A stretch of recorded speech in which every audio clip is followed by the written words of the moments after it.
Hi, my name is Kelly Morrow. My original research question was, what role do clinical decision support systems play in influencing cancer treatment decision-making and patient outcomes? Last week's module in research led me to revise my research question to, do clinical decision support systems reduce or exacerbate disparities in cancer treatment decision-making? And that is what we will be building on today. This question focuses specifically on equity in healthcare, which I identified as a major gap in the current literature. While many studies show that clinical decision support, or CDS systems, improve decision-making and patient outcomes overall, there is limited research on whether these benefits are distributed equally across different patient populations. Based on this research question, I developed the following hypothesis. Clinical decision support systems have the potential to reduce disparities in cancer treatment decision-making, but in some cases, they may also unintentionally exacerbate disparities depending on how they are designed and implemented. This is considered a two-tailed hypothesis. The textbook says that a two-tailed hypothesis is when a difference or association exists, but does not state whether that difference or association is more or less, or higher or lower. I feel that this is the right type of hypothesis for this research question because the literature suggests that technology in healthcare does not automatically produce equitable outcomes.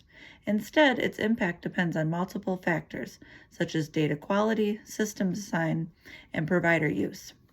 The logic behind this hypothesis comes from several concepts discussed in our textbook, particularly around theory building, relationships between variables, and the role of context in research. First, in terms of independent and dependent variables, the independent variable in my study is the use of clinical decision support systems, and the dependent variable is the level of disparity in cancer treatment decision-making.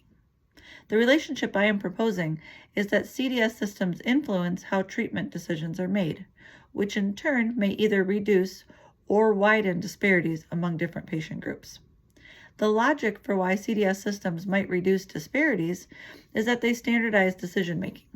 CDS tools often rely on clinical guidelines and evidence-based recommendations, which can help reduce variability in care. In theory, this means that patients should receive more consistent treatment recommendations regardless of factors like race, socioeconomic status, or geographic location. This aligns with the idea in the textbook that systems can help reduce human bias by providing structured, data-driven guidance. However, there's also a strong logical argument for why CDS systems might exacerbate disparities. One key issue is the data used to build these systems. If the underlying data is biased or not representative of diverse populations, then the recommendations generated by the system may also be biased. For example, if certain groups are underrepresented in clinical trials or datasets, the CDS system may be less accurate or less effective for those populations. Additionally, implementation plays a major role. As discussed in the textbook, context matters in research and system outcomes. If CDS systems are implemented in well-resourced hospitals, but not in under-resourced settings, this could widen disparities rather than reduce them. Similarly, differences in provider training, trust in the system, or workflow integration can influence how CDS tools are used, which affects outcomes.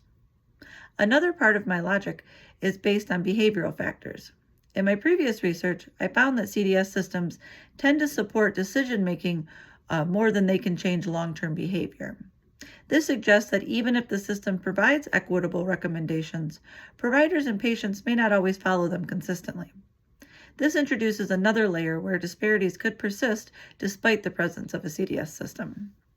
Overall, my hypothesis reflects a conditional relationship rather than a simple cause and effect. CDS systems are not inherently good or bad in terms of equity. Their impact depends on how they are designed, implemented, and used in real-world settings. By studying this relationship, my goal is to better understand not just whether CDS systems work, but for whom they work and under what conditions they can help create a more equitable healthcare system. This aligns with the idea from the textbook that strong research should not only test relationships, but also contribute to theory and improve real-world practice. In this case, the findings could help guide more equitable design and implementation of clinical decision support systems in oncology. Thank you.